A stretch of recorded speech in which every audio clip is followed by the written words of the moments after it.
Like, is it still freedom or is it something else? I mean, it's always going to be freedom, but what else is it? It's still freedom. I mean, I have more of a purpose now when I ride. I'm training to race, but I still have days where I go out just to ride for the pure pleasure. And when I'm riding, it gives me the opportunity to think about everything and just feel like, yes, it's me that's pushing this bike. It's me that's in control. And yeah, I love it. I still love it for different reasons. So, what does it feel like to be on the bike? To be, let's say, driving through a mountain range, what does it feel like? Well, it feels like you've accomplished something. I mean, cycling is something you have to work out. Nothing's free in cycling. When you get up there in the big mountains and you're climbing or you're riding along at 30, 40 miles an hour under your own effort, you've spent years, if not decades, getting to that fitness. And once you reach that point, you start to appreciate everything there is about cycling, and the world just seems clearer, like you're looking at everything in 4 dimensions. It's colors seem brighter, the world just seems a great place. You appreciate the countryside more than you do in a car. Mm-hmm. And I heard you say something, and I don't know if I misunderstood, but just the fact that your body can reach these levels of strength and vitality, and that you can see and you can feel the success and you can feel the changes is just a phenomenal, extraordinary feeling, isn't it? Yeah, it is. I mean, when I'm riding my bike sometimes, I'm 46 years old, and biologically I feel much, much younger. And I think cycling's given me that. It's given me everything that money can't buy. You're right. When I'm riding along, those sensations that you feel is something that you can treasure for the rest of your life. I have so many memories on the bike that I'll take them with me forever. That's something this is not detrimental to other sports, but most sports you're confined to. And stadium, with cycling, you see everything. I've seen the French Alps. I've cycled in the Black Forest in Germany. I've ridden from tip to toe of England. I've cycled all over North Carolina, the Sierra Nevada mountains, the Appalachians. I've seen everything on the bike, and that's something that other sports just wouldn't have given me that freedom. Right. Chris on our chat has a question for you. She said, what goes through your mind when you see a big hill or a mountain coming up? What does your self-talk sound like? It's changed over the years. Hills used to frighten me, and I'd see a big hill in front, and I'd start to back off on the pedals, thinking I've got to prepare myself for this. And after a while, I started to turn it the other way around. I'd see the hill and say, okay, this hill is not my enemy, it's my friend. So now I'm going to attack the hill and conquer it, and then we'll become friends. And I used to go out on group rides and see a big hill ahead of me, and I used to think, oh my God, I'm going to get dropped. And the first time I ever got dropped, I said, that's not going to happen again. I'm not going to feel that sensation anymore. I'm going to hit the hill hard and make the hill my friend. And now when I see a hill, I picture that in my mind that, yes, this hill is going to be my friend, and I go up it, and it becomes the sensation of, yes, I'm looking forward to a hill. Mm-hmm. So now I don't think about it anymore. The hill is part of the riding. And so, did you ever have a fear of heights? No, not really. Not a fear of heights. You don't really get that climbing a big mountain. Like not so long ago, I climbed Grandfather Mountain in the Appalachians, and it's a long climb. I think it goes up to about 6,000 feet. It's not till you get to the top and you look down and realize, how high you've climbed. But where the skill comes in is going back down again, of course. You've got to go back down the other side. And then, experienced cyclists can approach speeds of, close to 60 miles per hour, which is where the real fun comes. So going down Grandfather Mountain at that speed? Yeah. And you've done that. You do that. Yes. I mean, you're breaking the speed limit, basically. That's like that is flying. Yeah, and I've driven cars in Germany on the Autobahn at 200 plus miles per hour, and that feels fast. But riding a bicycle down a mountain at 60 miles an hour is the fastest sensation I've ever experienced. The fastest sensation. Yeah, it's not the fastest speed, but it's the fastest sensation. I could liken it to probably how it feels to ski down a mountainside at 60 plus miles an hour. It's a similar sensation. You're on skinny little tires, and when I go down a mountainside, I literally crouch over the bike. My chin is touching the front tire, and my backside is up in the air, and You know, my arms are tucked in, my knees are tucked in, and I'm like a bullet when I go down. And it's worth it. You know, all the climbing and the effort that you put in, that's the payback. So I don't even know what to ask you after that. I'm trying to. I'm literally visualizing you coming down a mountain, like tucked in. Yeah. Holding on for, I don't know. You're not holding on for dear life. That's the way you come down. Yeah, you can't hold on for dear life. You got to stay relaxed. You just you got to feel at one with the bike. You know, not to blow my own trumpet, but I cycle somewhere in the region of 7,000 or 8,000 miles a year. And you become one with the bike. It's like an extension of your body. So when you're coming down a mountain at that speed, it's almost as if the bike is part of you. And so you don't grip it for dear life. You just become part of that bike. You hold it gently. And a mountain bike, the tires are small. No, they're wide. I'm not a mountain They're biker wide. though, but yeah, they're much wider and much more resistant. So obviously a sleek racing bike can go faster down a mountainside on the road, of course, not on the gravel. So what would you tell someone who's petrified of heights like me? I love experiences. I love, to have a great high. Yeah. But I am petrified. I'm trying to tell myself I'm one with the mountain and I'm one with the road, but there's something about, feeling like I'm falling that really scares me. So how do you train somebody into doing something like that? There's baby steps, really. I mean, you can't run before you can walk. You spend some time on going down little hills at 20, 30 miles an hour, and gradually, it's like anything. The more you do it, the more it becomes easier for you. If I'm coming down a mountainside at 60 miles an hour, it's because I've reached that level. It's same as the professionals in the Tour de France. These guys are hitting these big speeds because it's what they do. Mm-hmm. And I'd say somebody who's just starting out to take it in baby steps. Find a little hill around your neighborhood and just freewheel down it. Just feel the wind in your hair and the freedom, and then graduate to something a little bit bigger. And over time, it'll become natural. Interesting. Chris on our chat said that her little one took a big crash on a bike last week, and she's worried about getting back on and riding again. What advice do you have for her about getting back on the bike? Something happened like that to me when I was a little boy. I was only 4 years old. My dad taught me to ride, and I remember falling off, but my dad made me get right back on the bike again. I would say the best thing she could do is probably find like a sports field or somewhere where should they fall off again, they fall on something soft, but get them back on the bike straight away and explain to them that it was just a one-off thing. Just be careful and not to try and go too hard. Let the child know that it's part of life. They could fall over doing anything, and cycling is just one of those things that could happen to them. So I'd tell her to get them right back on the bike and keep at it.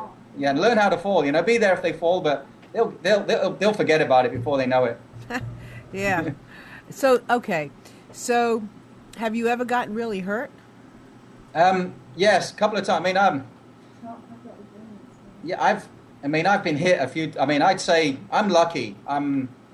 In all my life, I've probably been hit hard twice. I've crashed once in a race, and there's a famous American cyclist who won the Tour de France 3 times, Greg LeMond, said there's 2 types of bike riders. There's riders that have crashed, and there's riders that are going to crash. So if you do as many miles as I do, then the odds are higher that you're going to crash. I'd say most recreational riders probably they're very unlucky if they ever crash once. But I take more risks when I'm racing, so I've been hit once by a car here in America, and I've been hit before in Germany by a car. But it's I've been very lucky. I've fallen on the right side of my body. I've not hit my head or anything. So it's something that always goes through my mind, and it's something that's always worried me. But I put it in the back of my mind that it comes with the territory, and I could easily go out and drive my car and crash my car too. The odds are higher that I'll be involved in a car crash than on a bicycle. So. Yeah, you got to be aware of what's around you. You develop a sixth sense on the bicycle. You assume everybody's blind and you're invisible. That's if you ride like that, you'll never get hit. Say that one more. Can you say that again? I'm trying to visualize that. Say that one more time. When you're out riding the bike, you just got to assume that everybody else on the road is blind and you're invisible. like they can't see you. Interesting. Yeah. So tell us about the kind of racing you do. Like, where do you do it? And how fast? Well, I race all over the state. I've ridden in the state championships, which have been held normally down near Graham County, near Charlotte. My best result in the state championships has been 5th so far. And it's normally my goal of the year to try and do well in that race. I race all over the states, but typically that's my favorite because it means something to me to do well in the state championships. You've got the best riders from all over North Carolina. And the year before last, I made the fatal mistake of attacking to try and win with 2 miles to go. It was quite a funny situation, actually, because I had the pack chasing me, and I looked behind me, and I had about 200-300 yards on the pack.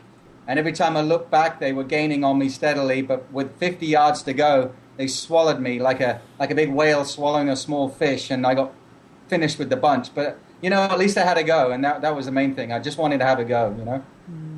And have you ever won? I've won.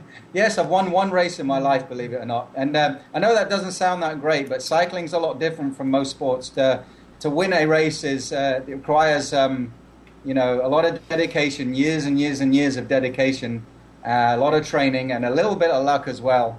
But yeah, I've got a lot of I've had a few. My best result last year was 3rd, but you're always trying to improve yourself, and I'm not getting any younger, but at the same time, I'm getting what's the word? Better, cleverer. Clever. So what does that mean? What does a clever biker mean? It means you don't waste any energy. The younger you are, you make mistakes. You're constantly attacking. You're constantly using up energy that you just don't need to use. Whereas an older rider says, I'm just using more energy than I need. So you conserve energy. To quote Greg LeMond again, the great American cyclist, he said, "The rider who wins the race is the one that's conserved the most energy." So it's not you want to win, but it's not just about winning for you. It's about being in the race. It's being in the race. Yeah, I used to, winning was important. I have to have a reason to race. If I win, it's a bonus, and I always try to win, but I love racing. I mean, anything to do with cycling. I have my own private little races when I'm training, and when I go out on the team rides, we're always mimicking races. But it's not that important to me anymore. I don't make a living racing, so racing for me is just being there and taking part as well. So I want to invite all of you listeners out there to please call in and talk to Stuart, share some of your experiences. Maybe you're a cyclist and you've been somewhere in the world and you want to share it. 919-518-9773. Once again, 919-518-9773. So you race, how much do you drive a week? I drive? You cycle.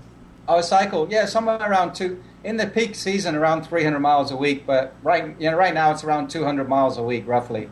Mm-hmm. So, that's a lot of miles, a lot of calories burned. But the benefits are phenomenal. Even at a moderate level in cycling, the health benefits are amazing. I mean, lots of tests done at London at the London College where cycling keeps cancer 34% less chance of prostate cancer in men from cycling. The health benefits. Can you repeat that again? That was interesting. Yes, according to the London College, they've done some tests on over 2,400 people over the last decade, and it's been discovered that cycling can reduce the risk of prostate cancer by up to 34%. And why would that be? Better blood flow. Toxins. I mean, when I come back from a bike ride, I can smell the toxins coming right out of my body. We burn a lot of calories. We're getting rid of all the rubbish that's in our bodies. The fresh air. Also, the sense of well-being, I think, also helps. When I come back from a long training ride, especially if I've ridden well, I'm in a wonderful mood. I just want to chat to my wife and smile and tell her all about the ride. And it's just because the endorphins are raised in the body, and that's also a cancer-fighting chemical that's in the body that's helping you to stay fit and healthy. Stuart. Just the sense of well-being, and looking forward to the next ride, giving you something to aim for and to live for. But let me ask you something. So, anybody that's into anything, whether swimming, tennis, running, are they experiencing something similar to you, or is there something different that you know about as far as cycling? I think they're experiencing it. The difference in cycling is we spend maybe far longer in the saddle. For instance, just to race at my level, which is not an elite level, I'm just below elite level. I have to train somewhere between 16 and 17 hours a week just to compete at my level, which in other sports would be the type of hours that a professional would train at. So I'm on the bike a lot more. I'm out in the fresh air a lot longer. I'm burning more calories. Cycling isn't an easy sport. So if you take it up, you gotta sacrifice some things. But I think just in cycling, it's aerobic and anaerobic and fat burning. It's all those things into one. Some sports tend to be just aerobic or just anaerobic or and I think that's the advantages of cycling. It gives you everything. And so do you, this might be a crazy question, I don't know, but do you get, is there any endorsements that you can get as a racing? Yeah, it is again, not to blow my own trumpet. I'm sorry if I have. No, but cycling. Listen, this show is called, let me repeat this. This show was called Breaking Free. Yeah. We always toot. Cycling is an extremely hard sport to get into and to. I'm talking about racing. Even at the lowest level, it requires an immense amount of dedication. Endorsements are hard to get, very hard to get, unless you're a professional. It's a little scope for people to advertise at amateur level. It's not a mainstream sport unless you're in France or Italy, and now in England it's a mainstream sport. But here in America, it's still a very low sport, and so it doesn't attract that type of sponsorship or endorsements, So you were talking about, the health factors and burning calories. So, an average ride, not a killer ride, but an average person riding, for an hour, how much would a man, woman, how much would they burn? Well, I'm glad you asked me that, because it's different. Basically, if you're a beginner cyclist and you average somewhere between 12 and 16 miles per hour, you'll burn somewhere around 200 to 400 calories every 30 minutes. I burn typically around 800 calories an hour when I ride, but that's at my level. But 300 calories is about right for a normal recreational cyclist per hour. But this is slow burning, so the calories that you're burning off is all fat and it stays off. It's very difficult to put it back on again.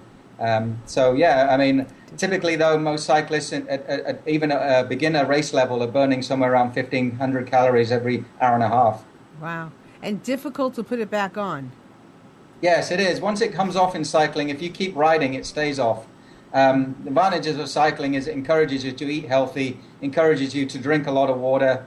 Even if you're not the type of person who likes to drink a lot of water, when you ride, you're drinking water when you're riding, you're drinking water when you get back. You drink water before you go out because you want to hydrate before. So it encourages you to drink to keep your body in good shape. You know that if you do, that you're going to ride better. So there's so many health benefits that I wouldn't even know where to begin. Wow. Okay, so Chris is saying you've mentioned Craig LeMond during. Yeah. Okay, so. Who do you try to model your own cycling after? Is it him or is it someone else? Well, when I was growing up, when I was a kid, I had a poster of Greg LeMond on my wall, and he was my hero at the time. Now, this is a rider, I'm showing my age here, but this is a rider from the early 80s to the mid-80s. Then there was a famous Spanish rider called Miguel Indurain who won the Tour de France 5 times. But right now, I'm very proud to say that a British rider won the Tour de France, Bradley Wiggins, and this is the first time in the Tour's history in 105 years a British rider has won, but he won it very convincingly, and it's put cycling on the map in England. In England we play cricket, rugby and soccer, and if you're outside of those sports, you really didn't get a look in. Now cycling is all the rage in England. Bicycle sales are going through the charts, So, our track cycling team in the Olympics won countless medals in the Beijing and in this Olympics. So, I don't model myself on any riders in particular. I have heroes like everybody, but my hero is Bradley Wiggins right now because he came from nothing. He was, lived in London, which is the last place in the world where you get into cycling. He's just proven that you can do it if you've got the willpower. So you talk about these races that how fast do you have to go when you're in these races? Well, there's average speeds. I mean, most of the races I race in, the average is somewhere around 25, 26 miles per hour. But there are times when we're going 40, 50 miles per hour. But races are very tactical, so sometimes there's a break, and sometimes the pack is slowing down because there's teammates in that break, so it varies. But typically anywhere between 26 and 30 miles an hour is the average speed. So if I do a 60-mile race, it's normally done in around 2 hours, 2 hours 10 minutes. So wow, is that the furthest race you've gone? Is a 60 mile? Somewhere the furthest race I've ridden is most at my level. We race somewhere around 60 to 70 miles is about the average race distance. Although I do plenty of 100-mile training rides to train for those 70-mile rides. Mm-hmm. Gotcha. So what is the community like? The cycling community. What is it like? It's a strange one, to be honest with you. It's very it attracts a lot of A-type personalities, unfortunately, and I'm not detrimental to my friends who race. I have a lot of good friends in cycling and great people, but it can be very the type of person that's attracted to cycling tends to want to be the best. There's a lot of testosterone flying around, and it's a very strange community, but it's a community that sticks together. It looks out for each other. It's being out on the road there, it shouldn't be us against them. It shouldn't be bicycles against cars. But unfortunately, we're not welcome on most roads, and so we have to stick together. Otherwise, we'd be pushed off the roads altogether. Interesting. I love watching. Well, I mean, I don't see a race other than some of the things that go through the town. But I love how it looks. It's always kind of sharp looking, and I'm fascinated by it. Yeah, it's a beautiful sport to watch. I mean, there's a lot of color.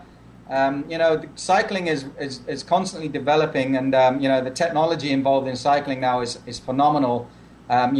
People riding on $10,000 bicycles, that are made of carbon and weigh 15 pounds.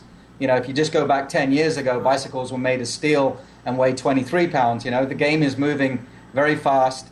But yeah, it's a great sport to watch. If you can ever get to a bike race, the color and the speed will most people aren't prepared for the speed. They assume that cyclists are pottering along at 15 miles an hour because that's what they see when they're driving their car. But when you see a racing cyclist in all these colors, it's a spectacle. It really is. A lot of cyclists together moving very quickly is a sight to behold. Right. Yeah, it's like watching a video. Yeah. So it's very competitive. Yeah. Right? Oh yeah, it's very competitive. I mean, even just to compete these days, you've got not to win, just to compete. You have to put in some serious time and energy and effort. And that's what I love about the sport. And it's not only that, it's a sport you can do. I mean, I plan to be riding my bicycle when I'm 100 years old. I know a lot of people have come from running backgrounds or football backgrounds. They've picked up injuries in their sports. But cycling's one of those sports that you can ride, forever. You won't be racing forever, but you can ride until you can't walk anymore. And customers in their 70s can. Really interesting. So there's no cap in age. No, there's no cap in age. I mean, I have met a rider just the other day who I did a bike fit for, and he's 72. He's riding from the mountains to the sea on a 7-day charity ride. So there's never. I don't think there's any point in stopping cycling. It's such a beautiful sport, and once you get hooked, it's a great. It's a drug. It really is. It's a great way to spend the rest of your days seeing the countryside, seeing parts that you'll never see, otherwise. I've seen so much in North Carolina. I'm from England, obviously, but I've probably seen more of the countryside here in North Carolina than probably most people that were born here. I pick up on things when I'm out. I see the farms, I see the white picket fences and the rolling countryside that reminds me of England. I cross the lakes and I appreciate the beauty of the country that way. So it's kind of, I'm trying to get a kind of a feeling, kind of be in your shoes a little bit, and what it might feel like.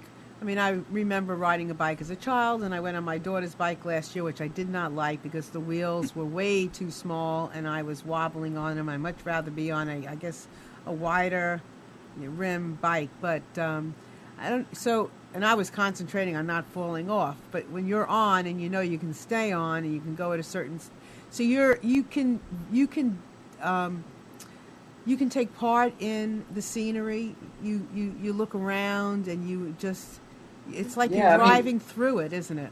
Yeah, I mean, I'd say in the last 2 years I've experienced what they call, well, the runners call it a runner's high, cyclists call it a cyclist zen, where all of a sudden you feel at one with the bike, the world, the nature. I was riding along the road and I looked down at my computer and I noticed I was cruising at around 35 miles per hour. It was effortless. I couldn't even feel my legs. It was like the bike had an engine. Wow. I had a flock of birds following me on the left in formation. The sun was hitting the lake just at the right angle so that the lake, Jordan Lake, had just the right sparkle to it. The sky looked extra blue. The trees seemed extra green. And all of a sudden, I just started laughing for no apparent reason. The hair stood up on the back of my neck, and the world was just such a fantastic place, I always say to my wife, you'll never see a bicycle parked outside a psychiatrist's office. You just won't. It keeps you happy. It keeps you sane.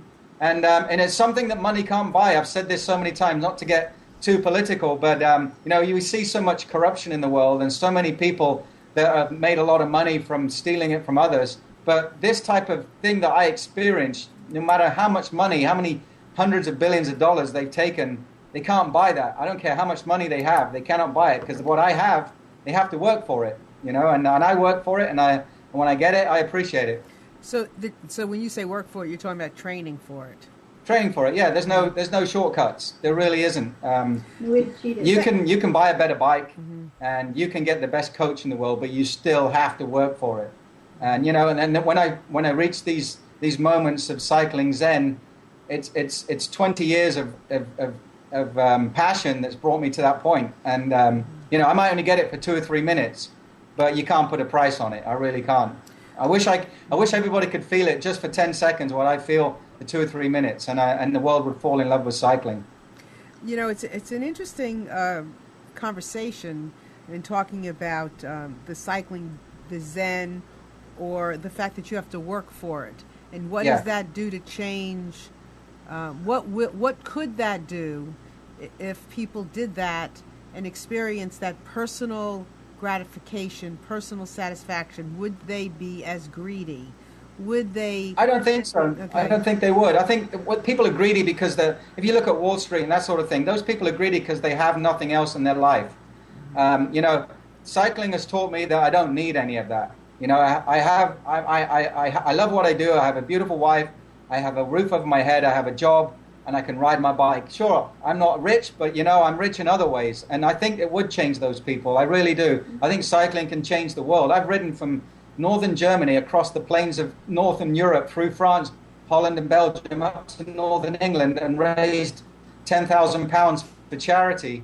And cycling gave me that gift, so I can give that gift back. It's given me so many things. It's made me want to do things for people. I want to mentor people and teach them, how cycling can change their life. It changed my life from the very first time I ever rode a bike in Yorkshire, riding to school every day. I've seen it change other people's lives. I've seen people come. I have a friend who I cycle with, who was diagnosed with cancer 6 years ago, and he said to me the other day when we were riding that he's the same age as me, that cycling saved his life. There's no doubt about it. So, again, I know that I'm sure that runners that, experience something similar. Have you been witness to someone who's been a runner or a swimmer or a hiker or whoever switching to cycling and saying, wow, man, this is better than that? Yeah, all the time. I get that every day. I mean, I have so many people that come from different sports backgrounds and wish they discovered cycling long ago. I was lucky enough to be brought up riding a bike. It was normal for people when I was at school in England to ride to school. We didn't take buses to school. You either walked or you cycled to school. And we had these huge bike sheds in England. So I grew up around it. And I feel sorry for people that have been brought up in a different environment where cycling isn't an option. But when they've discovered it later on in life, they've explained to me how they feel and how they wish they'd done it before.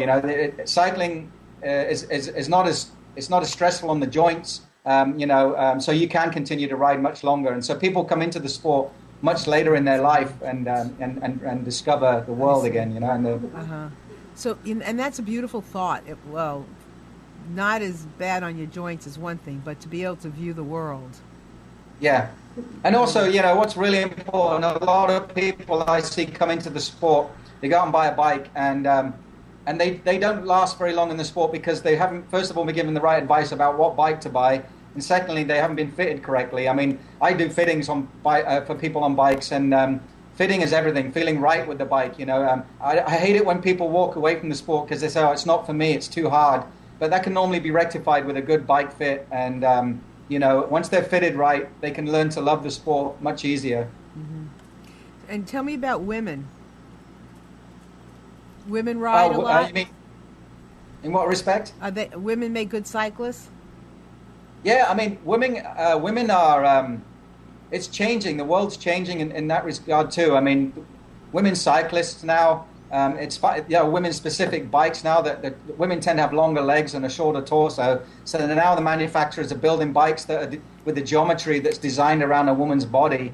In the past, that wasn't worth it. There weren't enough women in cycling to make that worthwhile. But women are actually the fastest growing section of the sport. I think, especially now they have a women's Tour de France. If you look at the Olympics, the women are setting exceptional times in cycling and in the Olympics. You know, I'd love it if women could race with the men, you know. Right now it's not that way, but I can see it happening in the future. So what kind of training do you need to do in addition to cycling to be good at cycling? Well, I always tell people that they need to do, at least as they start off, they just need to get used to the bike. It takes months and months and months just to feel like you can develop your cycling muscles. It takes years and years to develop muscles to the point where you can even ride for more than 50, 60 miles, and then maybe a year or two more than that to become a good bike racer. But I always tell people, if you can get two rides in a week where you are just riding steady, and 2 rides where you are at least getting your heart rate up, and 1 recovery ride, that's all you need to start off with. So I always tell people, start off with, first, say a typical week would be, a Monday would be rest day, Tuesday would be a reasonable ride where you'd get your heart rate up, Wednesday would be a recovery ride, and Thursday another fast ride. And then on the weekends, maybe Saturday or Sunday, try and get a longer ride in of, say, 3 hours. And it's just a case then of getting to know your body and developing your cycling skills. Wow. And I like experiences. I mean, yes. I like to have experiences. I like every day to have something, some experience, something that I haven't experienced before. Oh, yeah. I mean, you get that always on a bicycle, you know. There's nothing to stop you throwing your bicycle in the back of your car, putting on your bike rack, driving to the beach and riding somewhere different other than your local neighborhood, putting the bike on the roof, head up to Boone and ride around. Just find somewhere different to ride your bike, you know, or just pick a town on the map and ride to it. Have a friend bring you back or get the train back. Whatever it takes to get out there and see the world. Plan your trip so that you're on smaller roads, back roads. I just cycled to Beaufort a couple of weekends ago. It was 160 miles, and I deliberately picked out the back roads. You know, it took me 8 hours. I set off at 4 a.m. in the morning, so I watched the sunrise as I was cycling. And, you know, it was one of the greatest experiences ever, just to say, hey, I rode from Raleigh to Beaufort, you know, and I did it all under my own steam. It was me. There was no gasoline involved. There was no car insurance involved. It was just me and the bike. So it's quite empowering, huh? Oh, yeah. I mean, if the world runs out of oil tomorrow, I'm still getting from A to B. Mm-hmm. Right. So what kinds of bikes do you suggest? I mean, is there a line of bike, or is it the person that makes in other words, when you're fitting somebody in a bike, are there certain bikes that you just love from pretty much anybody, or a price point? You know, if I was going to go buy a bike, and I don't want to spend a lot of money, I want something that I'm going to, you know, I'm not looking to race, I'm looking to just feel free. Yeah. What would you suggest? Well, the good news is, one thing in the world that is getting cheaper is bicycles. You can now buy a bicycle, a nice hybrid, what they call a hybrid, which is a cross between a mountain bike and a road bike. And it's got more relaxing geometry. But if you buy a nice hybrid at a price point somewhere around $400 is where the nice stuff starts. And for $400 these days, you'll get a nice aluminum frame, which is lightweight. It'll have it won't be as aggressive as a racing bike, but it'll have straight handlebars. And, a bike like that will last you forever if you look after it, and it'd be perfect for riding the greenways, just enjoying it. If you spend a little bit more on a bike, you'll love riding it, and it won't just sit in the garage, collecting dust. I always tell people, buy the best bike you can afford. Don't buy the most expensive bike, but just buy a good frame, and you can always upgrade components. But buy something that you're going to love riding, and you'll stick with it. So tell us, because we're going to be out of time before we know it. Where have you gone in the world that is your most delightful trip ever? Cycling? Yeah. Oh, that's a good question. It has to be from when I was cycling in the North Yorkshire moors. I lived in North Yorkshire, and I used to cycle all over the moors. And these are narrow country lanes with heather and purple heather everywhere. Just beautiful rolling countryside with a green patchwork quilted lanes as far as the eye could see. That's probably my favorite place. I still have happy memories of that. But I've ridden in Holland as well, and Holland is just an amazing place to ride. Everybody's riding to work, including the president of Holland rides to work. Can you imagine in our country, right, the president of the United States cycling to work? I mean, it's cycling utopia. Another place, Denmark, Copenhagen, people ride bikes. I mean, 60% of the population ride bicycles. They have bike superhighways now that link cities. They have their own bicycle network. It's just incredible. But Germany's a great place to ride. But North Carolina has surprised me. I love riding here in North Carolina. There's some great places to ride around here, especially when you head south of Raleigh over by Jordan Lake, out towards Pittsburgh and Chapel Hill. Some beautiful places to ride.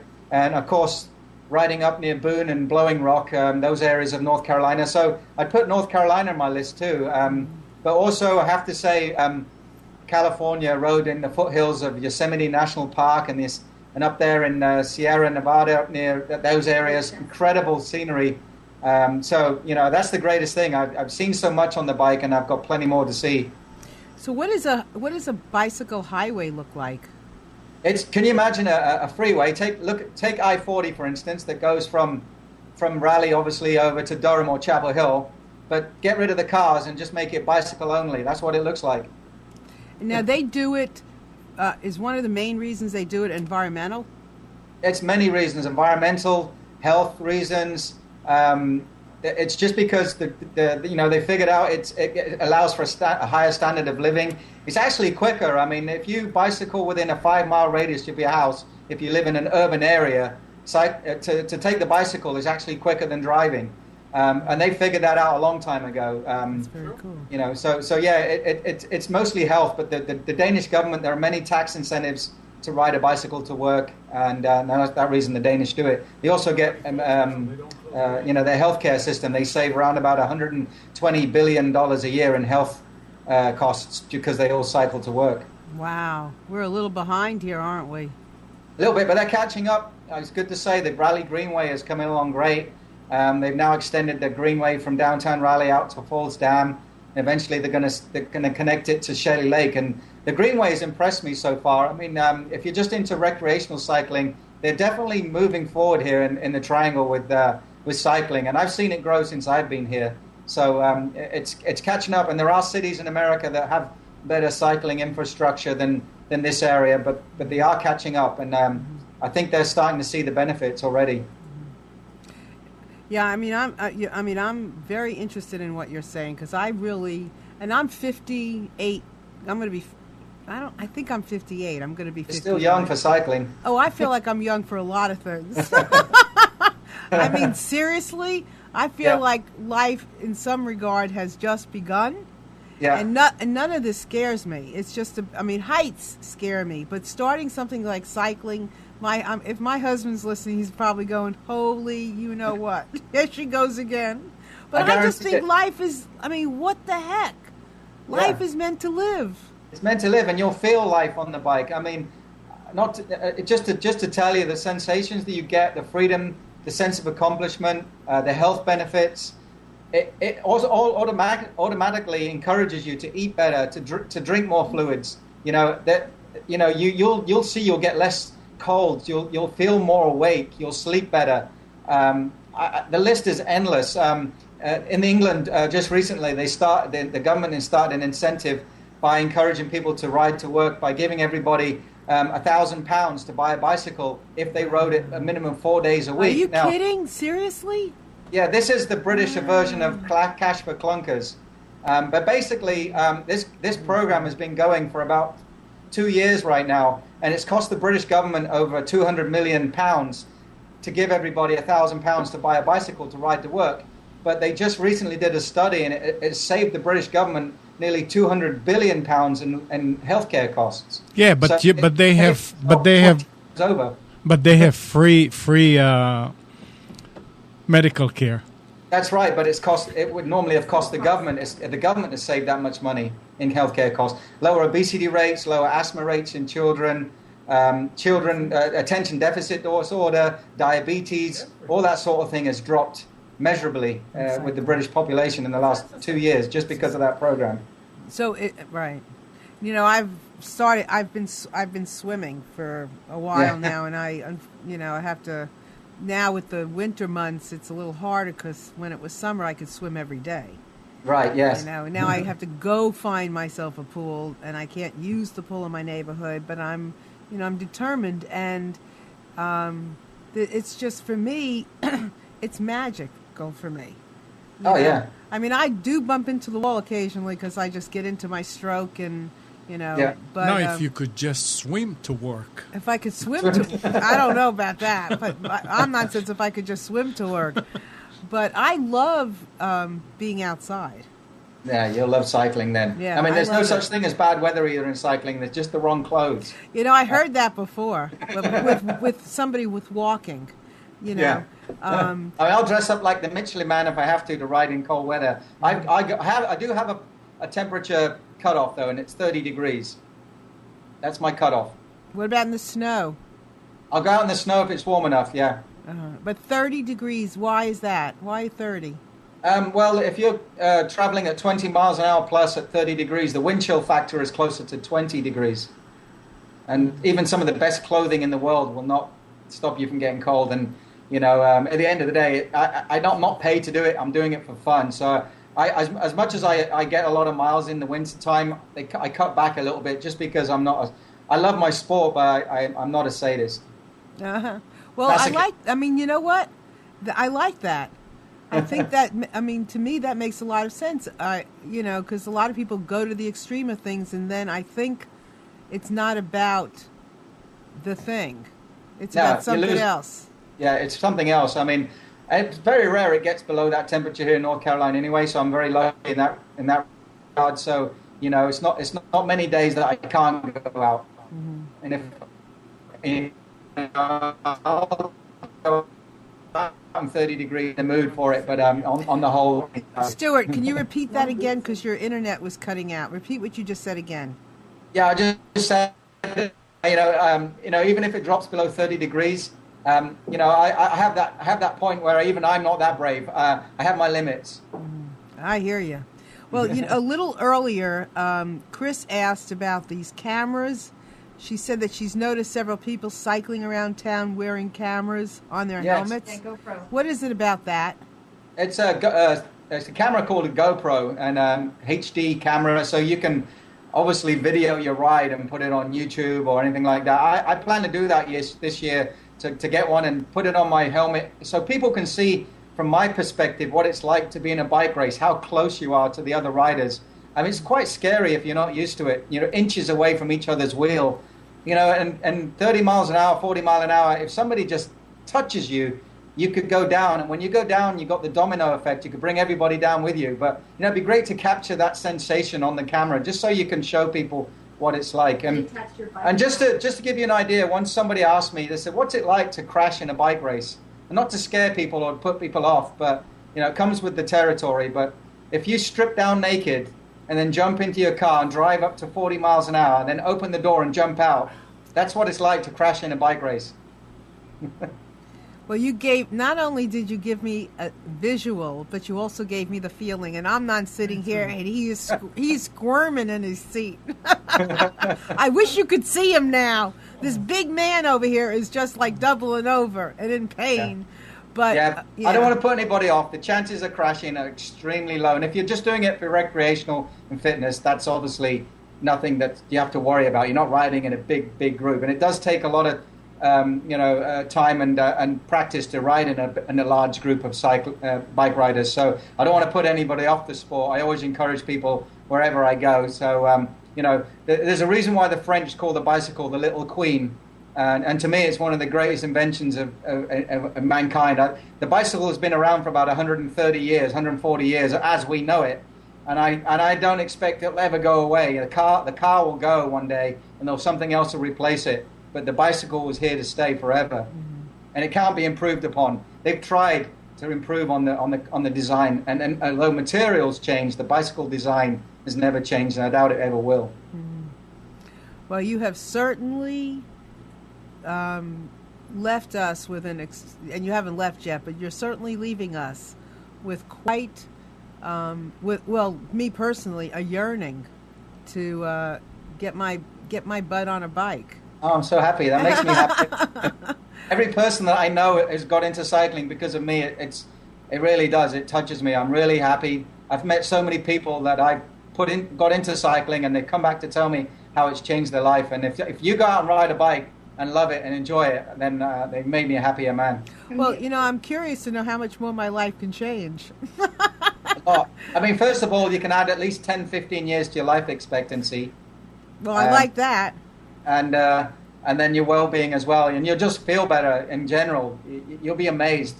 Even if you just ride 3 times a week for 45 minutes, you'll see a drastic change in the way you think. You'll think clearer. They've also done tests with various diseases that cycling has reversed. Alzheimer being one of those. It clears the brain. Oxygen goes to the brain. Oxygen into the blood. I don't know where. So many benefits, you would be amazed. Even if you're fairly healthy and you already swim, cycling would be a nice addition to that. Yeah, well, I like variety. Yes. I like variety. Chris put a really great quote on here. Life is like riding a bicycle. To keep your balance, you must keep moving. Albert Einstein. That's brilliant, yeah. Einstein was funny you mentioned Albert Einstein, because I know he loved bicycles, and he did ride a lot. He rode everywhere on a bicycle. Did he really?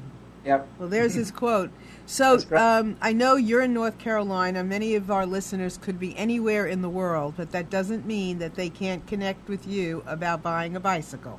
That's right. So, because, with the internet, you're a real live person. Anybody can connect with you. So tell our listeners where they can find you and... I'm sorry?